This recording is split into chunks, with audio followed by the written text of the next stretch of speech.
வணக்கம் மக்களே, எல்லாரும் எப்படி இருக்கீங்க? Welcome to SR gardening and vlogs.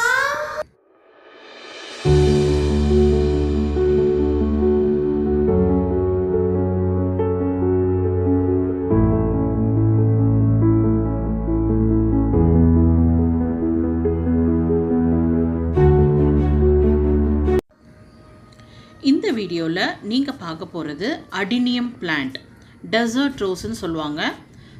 இது வந்து பார்த்திங்கன்னா ரொம்ப ட்ரையான ஒரு சிச்சுவேஷன்லேயும் வளரக்கூடிய ஒரு பிளான்ட்டு. இதுக்கு வந்து பார்த்திங்கன்னா நிறைய கலர்ஃபுல்லாக, அப்படியே பார்க்கவே கலர்ஃபுல்லாக ரொம்ப அழகான பூக்களை கொண்டது. இது ரெட்டு, என்கிட்ட இருக்கிறது ரெட்டு, பிங்க்கு 2 கலரில் இருக்குது. இன்னொன்று வந்து கொஞ்சம் பார்டர் மட்டும் ரெட் மாதிரி இருக்கும், உள்ள ஒயிட் மாதிரி இருக்கும். ஸோ 3 விதமான பிளான்ட் வச்சுருக்கேன்னு சொல்லலாம். இப்போ நான் காமிச்சிட்ருக்கிற இந்த இதெல்லாம் வந்து போன்சாய் பிளான்ட்டு. சின்னதாக இருக்கும்போதே நான் வந்து இந்த மாதிரி ஒரு சின்ன தொட்டியில் வைக்கும்போது அதோடைய கார்டெக்ஸ்ன்னு சொல்லுவாங்க, கீழே அடிப்பகுதி வந்து ரொம்ப திக்காக இருக்கும். இது வந்து எங்கள் அப்பா வந்து கட் பண்ணி ஒரு இதில் வச்சுருந்துருக்காரு. இது நல்லா ஹைட்டில் வளர்ந்து வந்தது. அதுக்கு வந்து இந்த கார்டெக்ஸ்ன்னு சொல்கிறது, அந்த அடிப்பகுதி வந்து திக்காக இருக்காது, மெல்லிஸாக இருக்கும். ஸோ நல்லா விதையிலேருந்து வந்த ஒரு செடி வந்து பார்த்திங்கன்னா நல்லா திக்கான ஒரு இதுவாக இருக்கும் கீழே, அதுதான் கார்டெக்ஸ்ன்னு சொல்லுவாங்க. இந்த செடி வந்து பார்த்திங்கன்னா எங்கள் அப்பா ஒரு 10 வருஷமாக வச்சுட்டு இருந்திருக்காரு. எனக்கு ஒரு இதில் கொடுத்தாங்க. ஸோ அதில் வந்து பார்த்திங்கன்னா விதைகள், ரொம்ப பழைய செடியில் தான் அது வந்து விதைகள் விடும். இந்த செடியில் விதைகள் விட்டுருக்குன்னு ரொம்ப ஆசையாக இருந்தேன். ஒரு இதில் நிறைய விதைகள் இருக்கும். சரி, ஓகே, எடுத்துக்கலாம் அப்படின்ட்டு ரொம்ப ஆசையாக இருந்தேன். இது என்னன்னு தெரியல, குருவி பண்ணதா இல்லை என்ன பண்ணதுன்னு தெரியல. ஒரு மாதிரி ஃபுல்லாக உள்ளே இருக்கிறதெல்லாம் பிச்சு போட்டு வெறும் அந்த தோல் மட்டும்தான் இருந்தது. ரொம்ப கவலையாயிடுச்சு எனக்கு.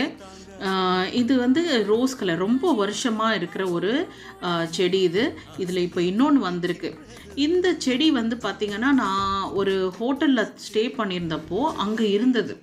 அங்கே இந்த மாதிரி நிறைய கலராக, ஆக்சுவலி ரெட்டு, ஒயிட்டு, அப்புறமா பிங்க்கு, இந்த மூணு கலரில் நிறைய அந்த ஹோட்டல் ஃபுல்லாக அங்கங்கே வச்சுருந்தாங்க. ரொம்ப பிடிச்சிருந்தது. ஆக்சுவலி விதைகள் நிறையவே விட்டுருந்தது. அது ஆக்சுவலி நான் என்னுடைய கார்டனிங் ஸ்டார்ட் பண்ண டைமு. ஸோ எனக்கு இதை பற்றி ரொம்ப பெருசாக ஐடியா இல்லை. அப்போது வந்து இந்த செடியை பார்த்ததும் அந்த விதைகளை வந்து இதுதான் விதைகள்ன்றது எனக்கு தெரியும். ஸோ இது எந்த மாதிரியான டைமில் நம்ம எடுத்துக்கணும் அப்படின்றது எனக்கு தெரியாது. ஸோ அங்கே நிறைய விதைகள் இருக்கவே நான் வந்து உடனே அதை பறிச்சிட்டு வந்துட்டேன்.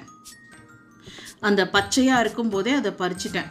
ஸோ அது வந்து தப்புன்றது அப்புறமா தான் எனக்கு தெரிஞ்சது. ஆக்சுவலி நல்லா முத்துன ஒரு விதையிலேருந்து தான் நல்ல செடி வரும். ஸோ நான் எடுத்துகிட்டு வந்த விதைகள் வந்து பார்த்திங்கன்னா எல்லாமே வந்து வீணாக தான் போச்சு. நிறைய வந்து எக்கச்சக்கமாக இருந்தது. நான் எல்லாத்தையுமே பறிச்சிட்டு வந்தேன். அவங்க வந்து எடுத்துக்கோங்க சொன்னாங்க, எடுத்துகிட்டு வந்துட்டேன். ஆனால் எடுத்துகிட்டு வந்ததுக்கப்புறமா அதை வந்து நான் சரி ஓகே கொஞ்சம் காயட்டும், அந்தளவு பச்சையாக வச்சா வராதுன்னு தெரியும், அதனால் நான் கொஞ்சம் காயட்டோன்னு நான் கொஞ்சம் நாள் விட்டுட்டேன்.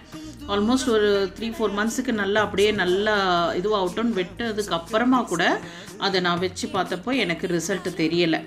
ஸோ அது வந்து அப்புறமா தான் நான் 2-3 இடத்துல அதுக்கப்புறமா சரி ஓகே எனக்கு தான் தெரியல போல இருக்குன்னு சொல்லிவிட்டு நான் வந்து வேறு ஒரு சந்தர்ப்பத்திலேயே வேறு ஒரு இடத்துல இருந்தும் நான் ட்ரை பண்ணி பார்த்தேன். அப்போவும் ஒர்க் அவுட் ஆகலை. அதுக்கப்புறமா தான் எனக்கு தெரிஞ்சது, இது வந்து நம்ம கண்டிப்பாக இனிமேல் பச்சையாக இருக்கும்போது எடுக்கக்கூடாது, நல்ல முத்தி போன ஒரு விதையால் தான் வந்து ஒழுங்காக வளர முடியுன்றது அப்புறமா எல்லாத்தையும் இது பண்ணதுக்கு அப்புறமா தான் தெரிஞ்சது. ரொம்ப காஸ்ட்லி மிஸ்டேக்கு. நம்மளும் வேறு வழி இல்லை, செடி வளர்க்குறதுல இப்படி நிறைய மிஸ்டேக்ஸ் பண்ணி அதிலேருந்து கற்றுக்கிறது தான் இது எல்லாமே. இந்த விதைகள் தான். ஸோ எனக்கு வந்து இந்த செடி வந்து நான் வாங்கினது, வாங்கும்போது நான் நினைக்கிறேன் ஒரு 300 ருபீஸ்க்கு வாங்கினேன்னு நினைக்கிறேன். இது ரொம்ப அழகாக கலர், பயங்கர பிரைட்டான ரெட் கலர், ரொம்ப பார்க்கவே ரொம்ப நல்லாயிருக்கும். இந்த கார்டெக்ஸ்ன்னு சொல்லுவோம் இல்லைங்களா, இதுதான். இங்கே பார்த்திங்கன்னா இந்த செடி பாருங்கள், இது வந்து விதையிலேருந்து வந்தது தான். இப்படி தான் இருக்கும். புதுசாக வர்ற இதெல்லாம் திக்கான ஒரு அடிப்பகுதி இருக்கும். இது வந்து ரொம்ப காஸ்ட்லி. இது எல்லாமே வந்து பார்த்திங்கன்னா செடிகள் வந்து போன்சாய், இந்த மாதிரி ஒரு சின்ன ஒரு இதில் வச்சு வைக்கிறது போன்சாய் ட்ரேன்னு சொல்லுவோம். இதில் வந்து பார்க்கும்போது அடிப்பகுதி மட்டும் திக்காக இருக்கும். பட் நம்ம இதை கட் பண்ணியும் வளர்க்க முடியும். ஆனால் கட் பண்ணி வளர்க்குறதுல இந்த மாதிரி திக்கான இது இருக்காது. மெல்லிஸாக இருக்கும், அதோடைய அடிப்பகுதி வந்து மெல்லிஸாக இருக்கும். இது எல்லாமே வந்து நான் கட் பண்ணி அப்படியே நீட்டாக போயிட்டே இருந்தது. இதெல்லாம் வந்து நான் ஒரு 1 or 2 months முன்னாடி நான் கட் பண்ணி விட்டு அதோட பிரான்ச்சஸ் வந்து இப்போ வளர்ந்துருக்கு. என்னோடய பிளான்ட்டில் வந்து பார்த்திங்கன்னா 2 வந்து சிங்கிள் பெட்டல்ஸு, 1 வந்து டபுள் பெட்டல். ஸோ இது வந்து உள்ள ஒயிட் மாதிரி இருக்குது, பின்னாடி வெளியில் மாதிரி பிங்க் இது மாதிரி இருக்குது இல்லைங்களா. ஸோ இன்னொன்று ஃபுல் பிங்க்காகவே இருக்கும். இது நிறைய தண்ணி ஊற்றணும் அப்படின்ற எந்த இதுவுமே கிடையாது. ட்ரை பிளான்ட்டுன்னு சொல்லுவாங்க. இது சக்குலண்ட் சாயில், ஒரு மாதிரி ட்ரையான இடத்துல ரொம்ப நல்லா வந்து வளரக்கூடிய ஒரு பிளான்ட்டு. நல்ல சூரிய வெளிச்சம் இருக்கணும். இதுக்கு வந்து இன்டோர் பிளான்ட்டுன்னு சொல்லி யாராவது கொடுத்தா கண்டிப்பாக நம்பி வாங்கிடாதீங்க. நான் நிறைய தப்பு பண்ணியிருக்கேன், காசு தான் வேஸ்ட்டாக போயிருக்கு. இது கண்டிப்பாக இன்டோர் பிளான்ட் கிடையாது. நல்லா செம்ம வெயில் வேணும் இதுக்கு. வெயில் இருக்க நல்லாவே வளரும். இதில் அந்த இலைகள் கூட வந்து பார்த்திங்கன்னா நல்லா திக்கான ஒரு இலைகளாக தான் இருக்கும். ஸோ இதில் கொத்தாக பூக்கள் பூக்கும். ஆனால் இந்த பூக்களை வந்து பார்க்குறதுக்கு ரசிக்கிறதுக்கு மட்டுமே தான் ரொம்ப அப்படியே மெல்லிசான இதழ்களாக இருக்கும். இது வந்து கலர்ஃபுல்லாக ரொம்ப பிடிக்கும். ஆனால் பார்த்தாலே ஒரு அட்ராக்டிவாக இருக்கும் செடி. ஆனால் இதை சாமிக்கெல்லாம் வைக்க முடியாது, சும்மா பார்த்தா அழகுக்கு பார்த்து வச்சுக்கலாம். ஸோ இட்ஸ் அன் ஆர்னமெண்டல் பிளான்ட்டுன்னு தான் சொல்லணும். என்கிட்ட இப்போதைக்கு ஒரு 15 செடிக்கிட்ட இருக்குது. எல்லாமே குட்டி குட்டியாக இருக்குது. இன்னொரு விதையை பார்த்துருக்கேன், அந்த விதை வந்தால் சரி, இல்லைன்னா இதுதான் என்னுடைய அடினியம் பிளான்ட் கலெக்ஷன்ஸு.